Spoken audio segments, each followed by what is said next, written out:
right, welcome back to CKLA Chats. I am DLC Foster-Yankey, and in this video, we'll be chatting about Lesson 4 in the Midsummer Night's Dream unit, and it is all about Bottom, Quince, and Company.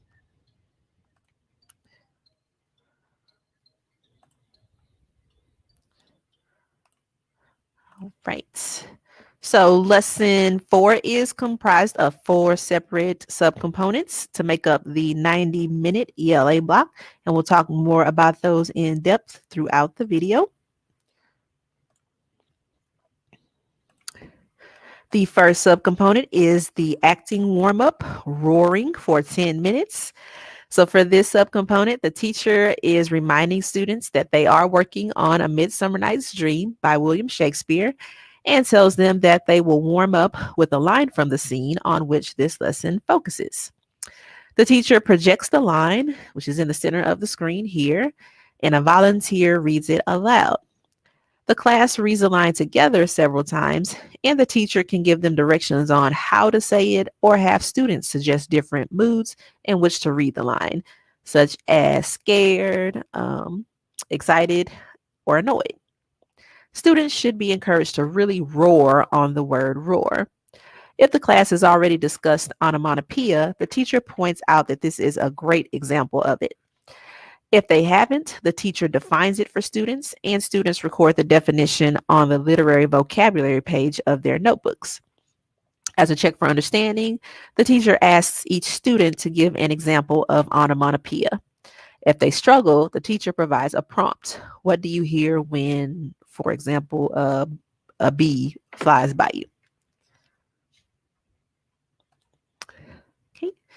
Then they move on to the next subcomponent, a summary of Act 1, Scene 2 for 20 minutes. The teacher explains to students that in the next section of the play, they will be introduced to a new group of characters, and reminds them that in Act 1, Scene 1, Theseus is engaged to Hippolyta, and they are looking forward to their wedding. Students read the summary on page 16 of their reader in pairs, circling the character names and predicting which character will say the line that they warmed up with as they read. Once they are done, the teacher asks students the discussion questions listed and writes the answers on the board. As students list the characters in answer to the first question, the teacher invites them to hold the character cards, then post them. Then students turn to activity page 4.1 and work in pairs to complete the character organizer for Bottom and Quince. After a few minutes, the class comes back together to review the answers. Then they move on to reading an excerpt of Act 1, Scene 2 for 45 minutes. Students find the act and scene numbers on the first page of the excerpts and underline them. Before reading, students skim the text, looking for who is in the scene and where they are. The teacher asks a discussion question, and then students are divided into groups of 4 to read through the scene together, each taking a character. Students are told not to worry about acting, pronunciation, or whether or not they understand every word. They are just trying to figure out a general sense of what is happening in the scene and who the characters are. Students should underline any words or phrases they do not know. After they've read through the scene once with their group, they come together to reread it as a class. Students are assigned to read each character, and the teacher stops to ask questions of the class when prompted to do so by the teacher's guide. After the discussion questions, as they continue reading the scene together, the teacher should assign new students to read the parts. Students are told that as they listen, they should also think about adjectives they might add to the character organizer based on Shakespeare's text. They can write those adjectives in pencil in the margins of the reader.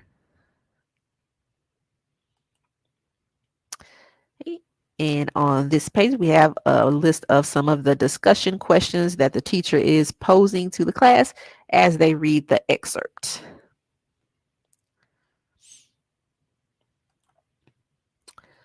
Okay, so moving on, the teacher tells students that in this play, when a scene is not in prose, when a scene is not in verse, it is in prose.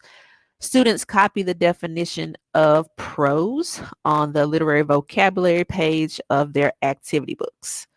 Then the teacher asks the discussion question and tells students that this section is not in iambic pentameter, but that verse comes in many meters.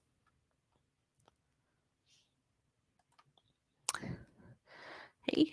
Once they move on, the class reads pages 24 and 26, and the teacher poses more discussion questions.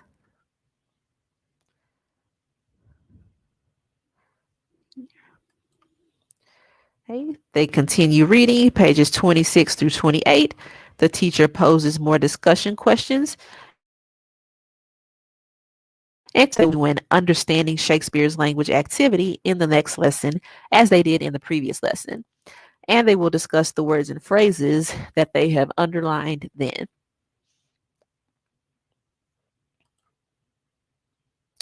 For the next component, writing Dear Course Smoother for 15 minutes, students turn to activity page 4.2 and the teacher reads the prompt, which I will go ahead and read really quickly.